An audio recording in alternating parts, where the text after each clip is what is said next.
Spider Man brand new day. Tom Holland, Zendaya leads గా Destin Daniel direction లో వచ్చిన super hero action drama ఇది. ఈ cinema story ఏంటి, దీని మీద నా ఒపీనియన్ ఏంటనేది ఇప్పుడు తెలుసుకుందాం పదండి. ముందుగా స్టోరీ విషయానికొస్తే, తనపై క్రిమినల్ ముద్ర వేసి తనే స్పైడర్ మ్యాన్ అనే సీక్రెట్ ని ప్రపంచానికి రివీల్ చేసి మిస్టీరియో తన జీవితాన్ని అల్లకల్లోలం చేస్తే, డాక్టర్ స్ట్రెయిన్ సహాయంతో అతి కష్టం మీద తనెవరో, తన సీక్రెట్ ఏంటో అందరూ మర్చిపోయేలా చేసిన పీటర్ తన గర్ల్ ఫ్రెండ్ కి, బెస్ట్ ఫ్రెండ్ కి, తెలిసిన వాళ్ళకి ఇలా అందరికీ దూరం అయ్యి ప్రస్తుతం పూర్తిగా స్పైడర్ మ్యాన్ గా మారిపోయి క్రిమినల్స్ ని పట్టుకోవటం, సిటీని సేఫ్ గా ఉంచటమే తన పనిగా మార్చుకుంటాడు.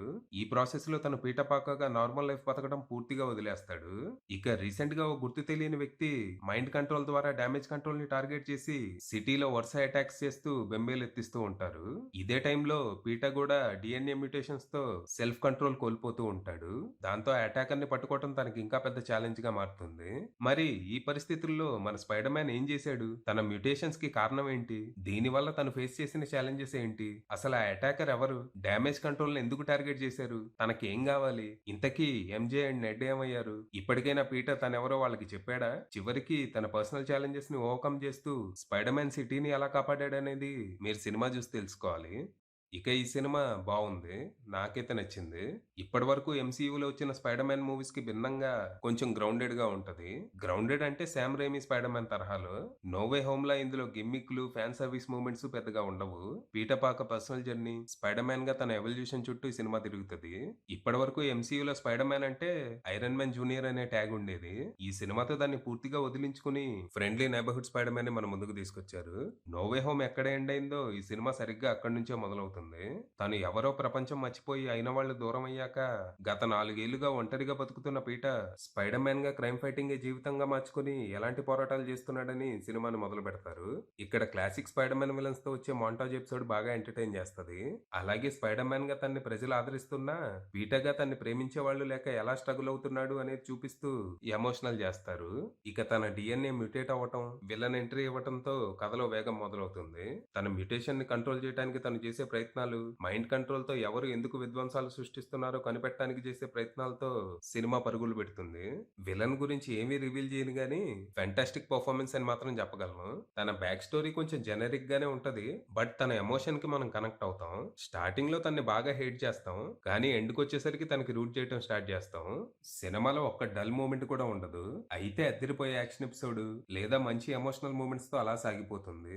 హల్క్ తో వచ్చే ఫైట్, నింజాస్ తో వచ్చే ఫైట్ ఉర్రూతలూగిస్తాయి.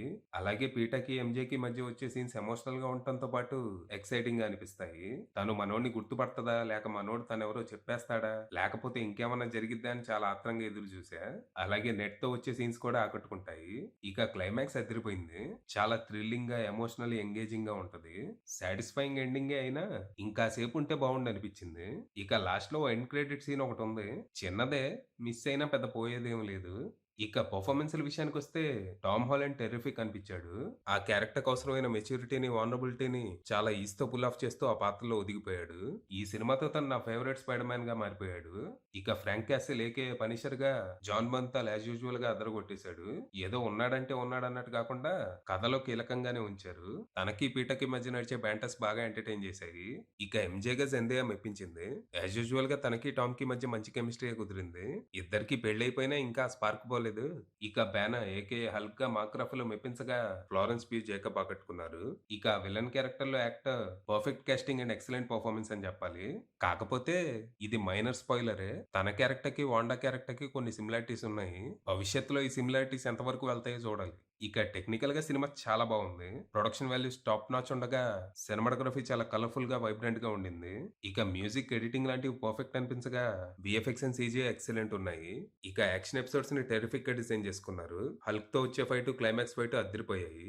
ఇక స్పైడర్ మ్యాన్ స్వింగింగ్ సీన్స్ భలే ఉన్నాయి అసలు. ఓ సీన్ లో స్పైడర్ మ్యాన్ తో పాటు నేను కూడా ఊగుతా ఉన్నా.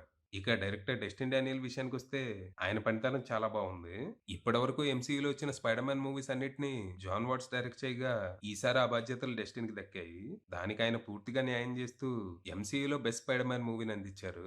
ఇప్పటివరకు ఎంసీయూ స్పైడర్ మ్యాన్ లో మిస్ అవుతున్న అంశాలన్నింటినీ ఇందులో జోడించి అసలు జనాలు ఆ క్యారెక్టర్ ని అంతలా ఎందుకు ఇష్టపడతారో గుర్తు చేశారు.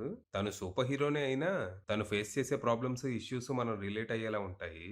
Like loneliness, depression, identity crisis, heart break, అబ్బో ఇలా చాలానే. వీటన్నిటితో ఆ క్యారెక్టర్‌కి గ్రౌండెడ్‌నెస్ తీసుకొచ్చారు. ఇంతకుముందు ఆయన ఎంసీయూలో 'షాంగ్ చీ'ని డైరెక్ట్ చేశారు. రీసెంట్ టైమ్‌లో one of the best super hero movie అది. ఈసారి దాన్ని మించేలా, మరిపించేలా మరో మంచి సినిమా అందిచ్చారు. ఫైనల్‌గా చెప్పేదేంటంటే ఇట్స్ ఎ మస్ట్ వాచ్. అది విషయం.